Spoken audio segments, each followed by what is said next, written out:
I honestly feel bad about flipping it because the kid that I met, like the reason why he was selling it, but Guys, I got scammed. So I'm making this video as cut to the chase as possible. If you want to just skip the backstory I'm giving, I'll put a timestamp on screen. But if you want to listen to the whole thing, and I think it's worth to listen to, then you can do that. But yeah, I'm just gonna get right into it.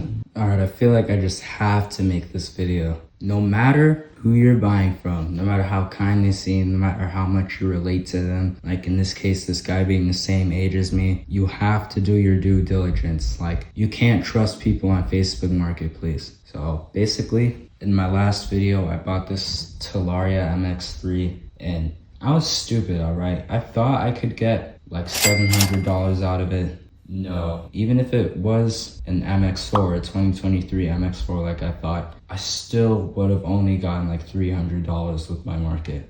But to make things worse, this thing is actually a 2022 MX3, so it's probably worth like $600, $700 less. And then with all the 12 volt accessories and stuff unplugged, when I put the display in, didn't work. And I was like, fuck, dude. I troubleshooted that shit.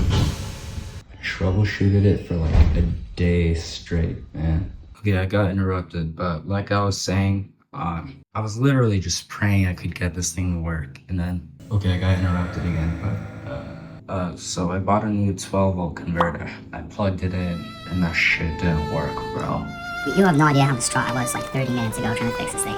But then, like, something told me, like, I can't give up on this bike. I have to really sell it or make this trade, which requires me to have the display and have the actual mileage, because this kid already lied to me, right? So I just kept going. I checked the entire wiring harness. I cleaned every connection. Still didn't work. And then finally, I just moved all the wires in a way that none of them were getting pinched, and the display just turned on. I immediately go to check the mileage because I thought it would turn off again. It was at 2,500. Which is not bad at all. I mean, he did lie to me and say it was 1,800 miles, but at this point, I'm happy with that because, well, I'm actually gonna trade this bike for an RTR Lite plus like $950. And then if I'm like desperate, I need to sell the RTR, I can probably sell it for like $1,600, get it off pretty quickly and only lose about 200 bucks.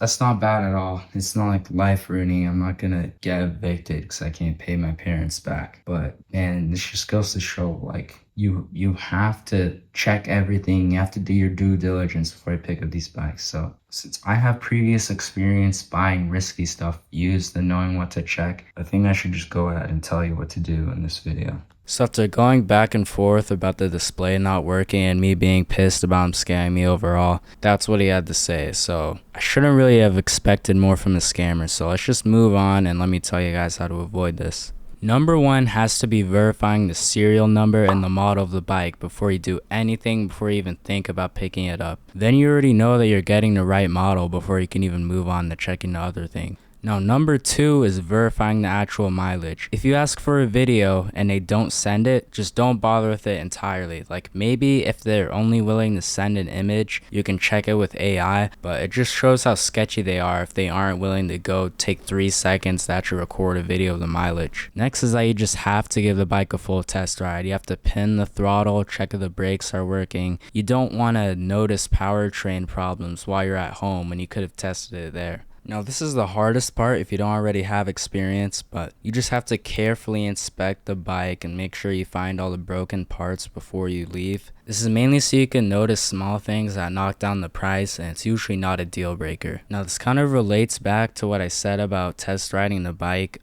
Just make sure the suspension, the brakes are working, and also the wheels, because for me, I noticed that the front fork was blown out and the wheels were out of true after I already left, and that's because I didn't test ride the bike enough. So get at least 30 seconds on the bike and then you'll probably notice these performance issues.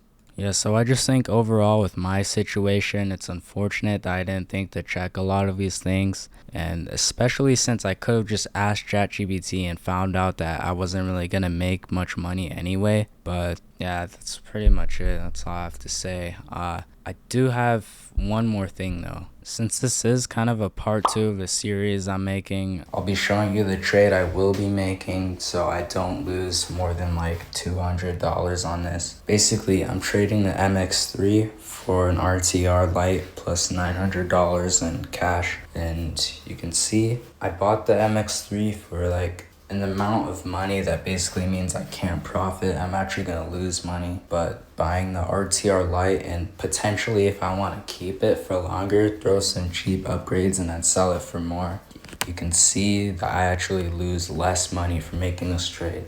So yeah, I'll only be about a deficit of $200 after this, which is like, for getting scammed early on and learning, that's not terrible. But I'll see you guys in the next part.